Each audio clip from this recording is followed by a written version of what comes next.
के पिछले वीडियो में पूछा गया था, इसका आंसर हम आज इस वीडियो में बताएंगे।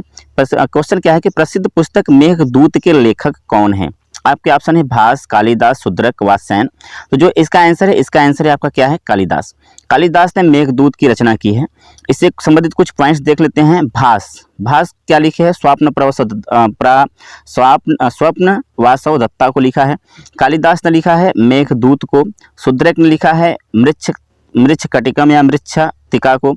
और वात्स्यायन ने क्या लिखा है? कामसूत्र को लिखा हुआ है। ठीक है, अगले क्वेश्चन कि 1921 में मोंटगोमरी जिले में रावी नदी के तट पर स्थित प्रमुख शहर कौन सा था? आपका ऑप्शन है कन्नौज, हड़प्पा, वैशाली, मगध। तो जो इसका आंसर है आपका क्या?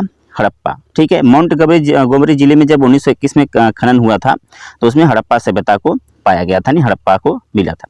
1921 में दयाराम साहनी ने ब्रिटिश भारत के पंजाब प्रांत के मोंटगोमरी जिले में, कहाँ पर? मोंटगोमरी जिले में हड़प्पा सभ्यता की खोज किया था।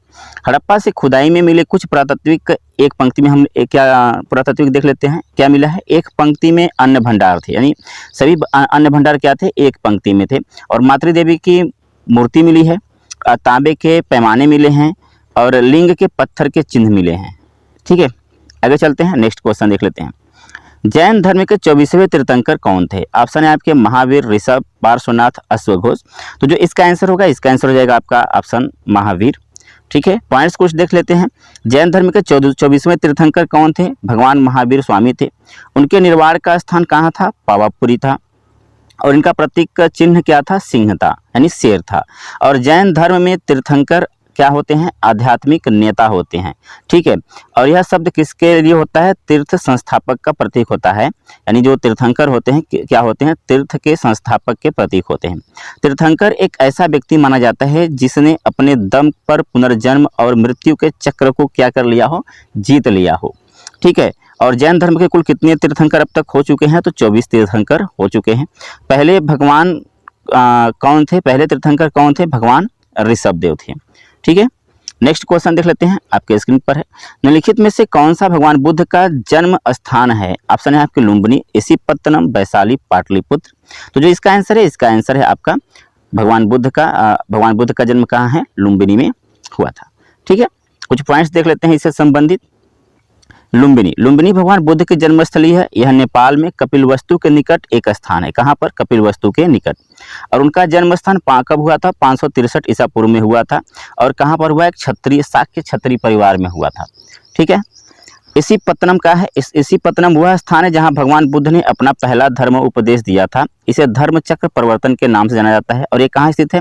यह सारनाथ वाराणसी में स्थित है। ठीक है, कहाँ स्थित है? सारनाथ में। इसिपत्तनम कहाँ स्थित है? सारनाथ में स्थित है।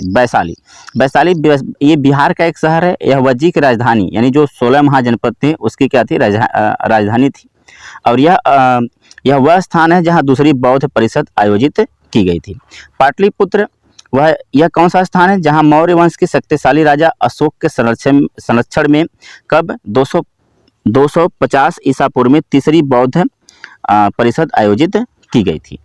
ठीक है, नेक्स्ट क्वेश्चन क्या है कि रामचरितमानस रामायण पर डैश डैश डैश की एक प्रभावशाली रचना थी, यानी किसकी एक प्रभावशाली रचना थी? ऑप्शन है आपके तुलसीदास, कालिदास, रामानंद, कबीरदास। तो जो इसका आंसर है आपका तुलसीदास। ठीक है, कुछ पॉइंट्स देख लेते हैं, इंपॉर्टेंट पॉइंट्स हैं। तुलसीदास ने हनुमान चालीसा की रचना की है। ठीक है, किसकी रचना की है? हनुमान चालीसा की भी रचना तुलसीदास ने ही की है। उन्होंने संस्कृत और अवधी भाषा में अपनी रचनाएं की हैं। ठीक है, और इनकी प्रमुख रचनाएं कौन कौन है? दोहावली, साहित्य रत्न, गीतावली, वैराग्य संदीपनी, जानकी मंगल, पार्वती मंगल। ये कुछ इंपॉर्टेंट इनकी महत्वपूर्ण इनकी रचनाएं हैं। वह मुगल सम्राट अकबर के शासनकाल के दौरान थे। ठीक है, अगला क्वेश्चन आपके लिए है, इसका आंसर आपको कमेंट बॉक्स में बताना है और मैं इसका आंसर आपको अगले वीडियो में पहले क्वेश्चन के रूप में बताऊंगा। क्वेश्चन क्या है? हड़प्पा और मोहनजोदड़ो के प्राचीन शहर किस नदी के किनारे उभरे थे? ऑप्शन है आपके बागमती नदी, सिंधु नदी, ब्रह्मपुत्र नदी, गंगा नदी। दोस्तों, अगर वीडियो आपको अच्छी लगी तो वीडियो को लाइक कर दीजिए और चैनल को सब्सक्राइब नहीं किया तो सब्सक्राइब कर लीजिए, बेल आइकन दबाकर ऑल नोटिफिकेशन ऑन कर लीजिए। मिलते हैं अगले वीडियो में, तब तक के लिए बाय बाय।